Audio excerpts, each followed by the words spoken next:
Thank you, Dr. Agarwal, for the nice introduction about me.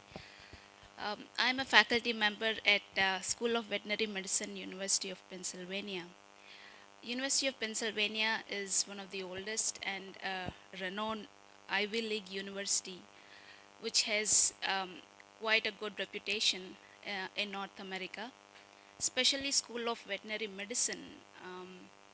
It, it actually evolved from School of Medicine with the logo. As you can see, it has many species, one medicine, which actually integrates public health aspects into animal health under the concept of one health. Recently, University of Pennsylvania has been actively involved in global engagement and has widely improved global relationships, improving global opportunities, and also has made immense global progress. So, as a part of its global activities, I am here with participating in Vibrant Gujarat and also ICAI, and I'm really glad to share my views on the topic fostering innovative paradigms through industry institutional interface. Although through my talk, I'm going to give a few examples and quite practically, I'm not going to provide like everyone a concrete model on how to create innovation, but definitely provide some illustrations that's really create compelling opinions in everyone's mind to kind of improve or lead to next generation interrelationships between academic institutions and the industry. So,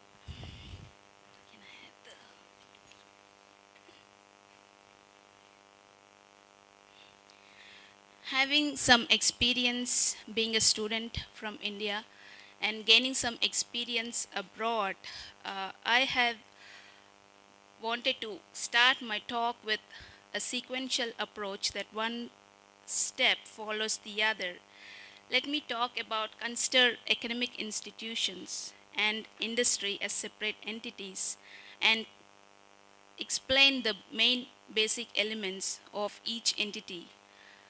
Most of the institutions are focused on teaching, absolutely, with research component. As you go abroad, you see that research component has a specific definition, and the contribution from research ranges from around 25 to nearly 100%, whereas extension activities or ongoing demonstrations or field activities contribute around 10 to 20% of the entire educational system.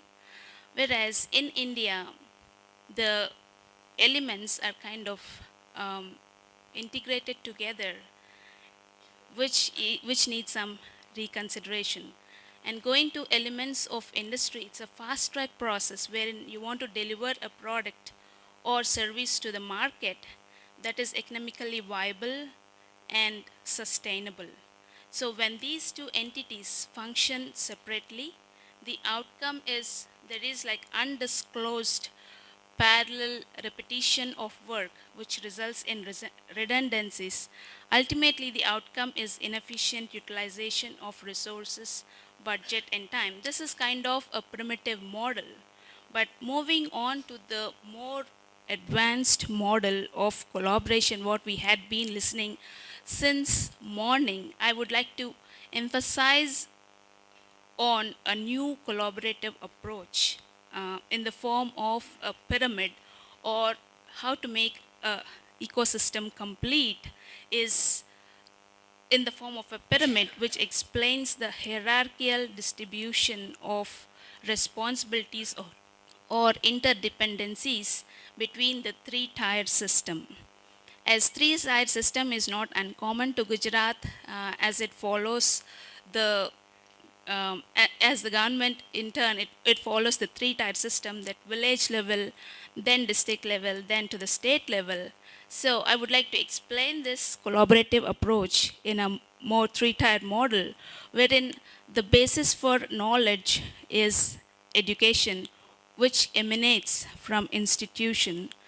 And within institution, the collaboration is in such a way, either is within an institute or between institutes, that is inter or intra academic, that results in sharing of resources, availability, and also technology. And there are several institutes within Gujarat that have the same resources, plenty of technology that could be adopted, wherein these could be utilized and improved in a collaborative way to efficiently use those resources. Such kind of inter or intra collaborative approach would automatically attract the industry, where industry wants to deliver its product at a faster rate.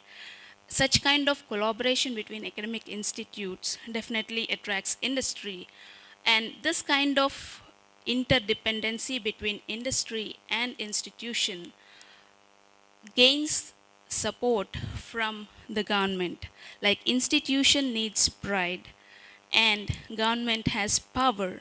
So when these three correlate and act collaboratively in such a way, there is interdependencies within each other, and such kind of models automatically lead to innovative paradigms or paradigm structure. And I'm going to explain this as an exemplary model in one of my slides. So what are the interdependencies and driving forces, and what is the kind of relationship that exists between institution and industry? The common process or any research program functions on the two main questions, why and how. In 1950s, institution used to drive industries, whereas with science and advancement in technology, industry is dependent on institution. So it is how that institution and industry understand the dependency between each other, and the main driving force is the budget. Who's driving or who's the funding source, and efficient utilization of resources and technology definitely has a role in understanding what's the dependency between institution and industry. So I would like to move on to the dairy sector of Gujarat, where India ranks one in the total milk production. Whereas if you consider a production performance on a per animal basis, India ranks 17th. Now, if you consider the three-tier model that I have explained earlier, there are several veterinary and dairy institutes that work to improve the milk production in Gujarat.